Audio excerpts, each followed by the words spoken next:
Hi folks, and welcome back. Today I want to take a few minutes to introduce the text that's going to carry us through to the end of this semester. This text is Being Mortal by Atul Gawande. Gawande is a general surgeon at Brigham and Women's Hospital in Boston, and he is also a respected writer on medical and scientific topics. He writes often in the New Yorker, and his pieces have been published by other magazines as well. And he's written a number of books on topics in medicine. Being Mortal is Gawande's attempt to address what he sees as a shortcoming in modern medicine's approach to matters at the end of life, to aging and dying in particular. The basic premise of the book is that modern medicine has advanced so rapidly and changed the shape of human life so dramatically that we have not had time to reflect on how best to use these tools when we approach the end of life. We have not had time to reflect on what a good death looks like, or what aging well looks like, and how we might best facilitate that for ourselves, for those we love, and if we are medical professionals, for those for whom we care. So we're going to start today by looking at just some parts of chapters 1 and 2 of Being Mortal. A couple of organizing thoughts to begin with. As I said, Gawande is focused on how advances in modern medicine and public health have changed the processes of aging and dying and our understanding of aging and dying. He says, for example, that the advances in modern medicine have given us two revolutions. We've undergone a biological transformation of the course of our lives, and also a cultural transformation of how we think about that course. Unfortunately, that cultural transformation has not been a reflective one. That cultural transformation has happened in a rather haphazard way, driven by the edicts of modern medicine, driven by the desire to extend life, to save lives at all cost, and to always continue to push the envelope with experimental treatments. Gawande goes on, actually says earlier, our reluctance to honestly examine the experiences of aging and dying has increased the harm we inflict on people and denied them the basic comforts they most need. Lacking a coherent view of how people might live successfully all the way to the very end, we have allowed our fates to be controlled by the imperatives of medicine, technology, and strangers. So the deep worry is that an unreflective approach, a failure to honestly examine the experiences of aging and dying, has caused us, and has caused the medical profession in particular, to inflict harm on the people who most need our care and comfort. We've been led to try to extend life at all cost, to try to cure or treat a patient at all cost, without focusing on the quality of the life that is saved, without focusing on the desires of the individual who is being treated, without reflecting on what desires are rational to have at that moment in one's life. So let's talk a little bit about how we ended up here. The shape of human life has changed rather dramatically over the last century and a half or so. Historically, life has been precarious. Death was common and ever present. Every day, Gawande says, was a roll of the dice.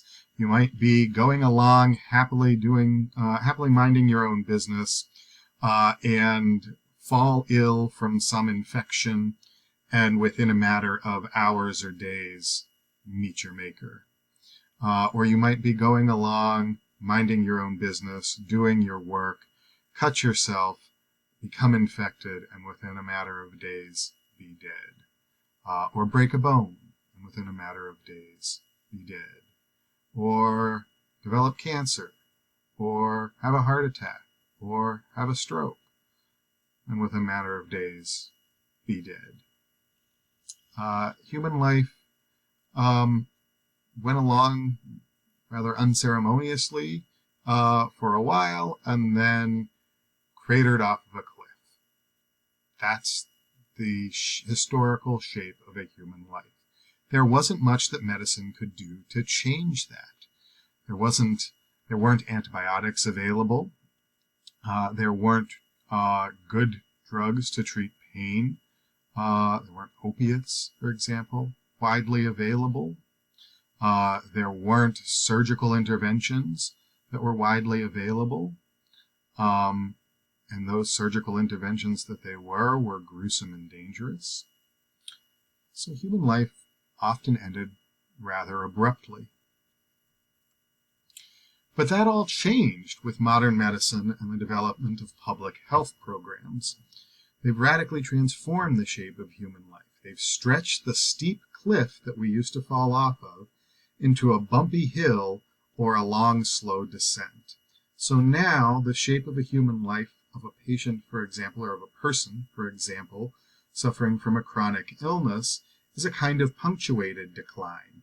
There are interventions available that can stop the decline, slow the decline, induce a kind of recovery, maybe not back to the status quo, but at least close to it.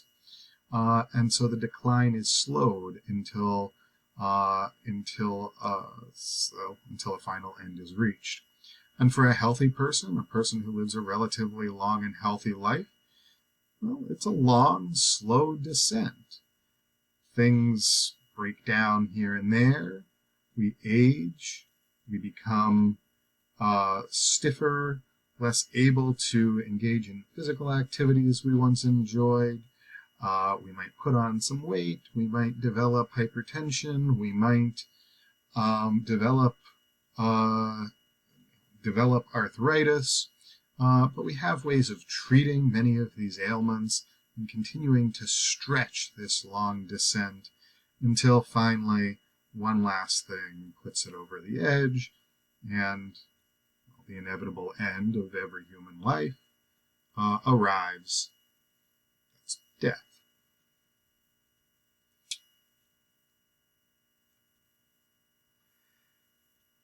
This changing shape of human life has changed the shape of human civilization, has changed the shape of the demographic shape of our communities. In the 1790s in the U.S., for example, less than 2% of people lived to be 65 years or older. Today in the U.S., that's over 14% of people. Today there are as many 50-year-olds as there are 5-year-olds in the U.S. And in 30 years, there will be as many over 80 as there are under 5. This is called the rectangularization of the age distribution. The chart you're seeing is the rectangularization of the global age distribution. We're currently in that middle period right here, where we see the distribution at the center widening, but in time it will continue to widen at the top as well, as the bottom part of the distribution shrinks. This dramatically changes the way that a human society is structured, because we usually rely on the young to support and care for the elderly. But if the elderly are outnumbering the young, or are equal in number to the young, that math doesn't work out as well. So we're seeing a dramatic shift in the shape of human society. And this dramatic shift in the shape of human societies is changing our understanding of death, aging, death, and dying. So, for example, Michel de Montaigne in the late 16th century wrote, "To die of age is a rare, singular, and extraordinary death, and so much less natural than others. It is the last and extremest kind of dying." But today that's death by natural causes. That's what we expect. In the 16th century, very few people lived to die of old age. Most succumbed to an infection, to an illness, to a virus, to an injury. Much earlier in their lives, almost none, survived into old age. But now that's our expectation. We think that it's a tragedy if someone dies before they're in their 70s or their 80s. We think that the natural way to die is this slow decline. Montaigne would not have understood this. He would have thought this the tragedy. Yet our understanding has changed. What was the tragedy becomes the expectation, becomes exactly what we seek, a long, slow decline.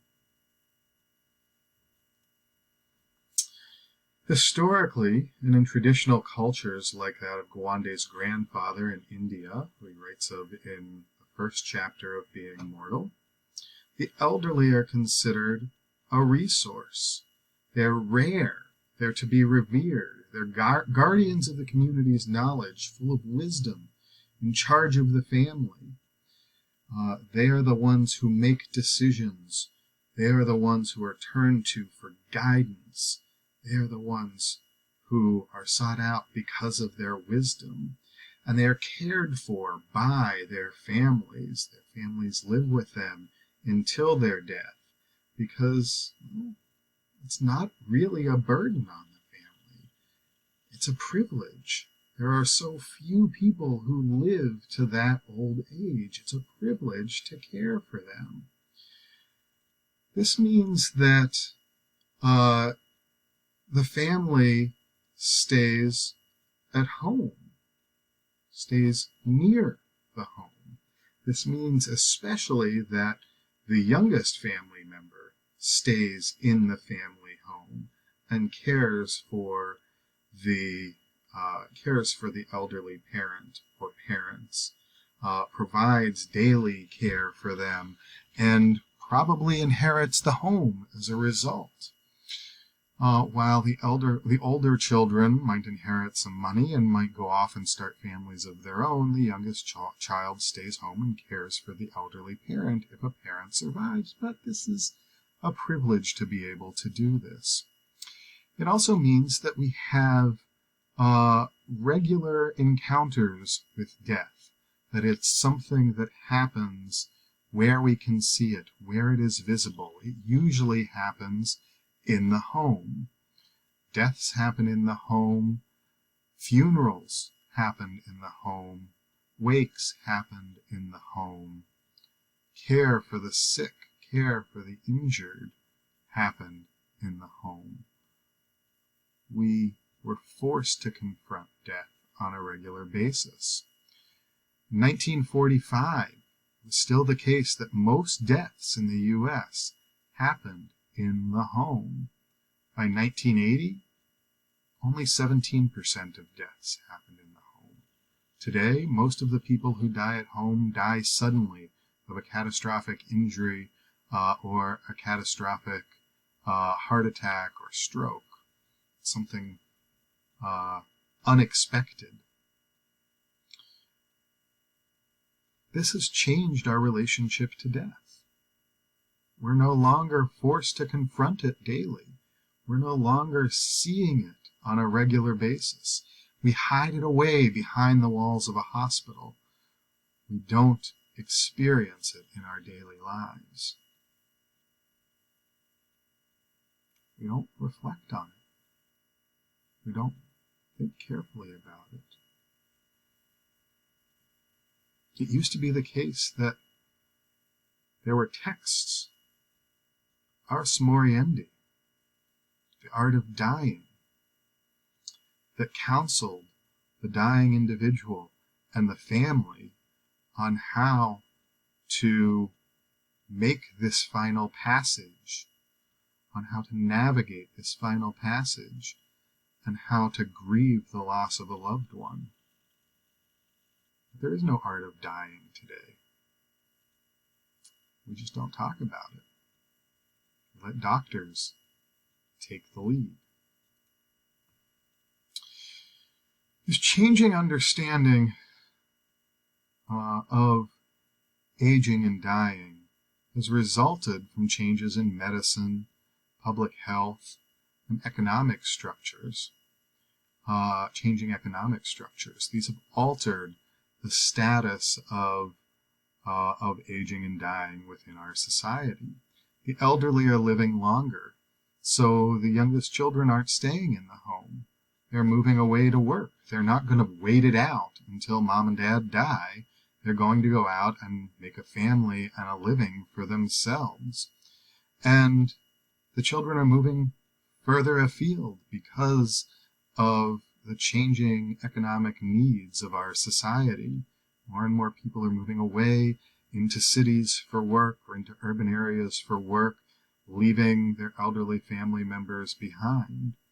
But this isn't a sad state for elderly family members. Independence in later life has become valued. The elderly look forward to a leisurely retirement because of retirement savings accounts, because of Social Security.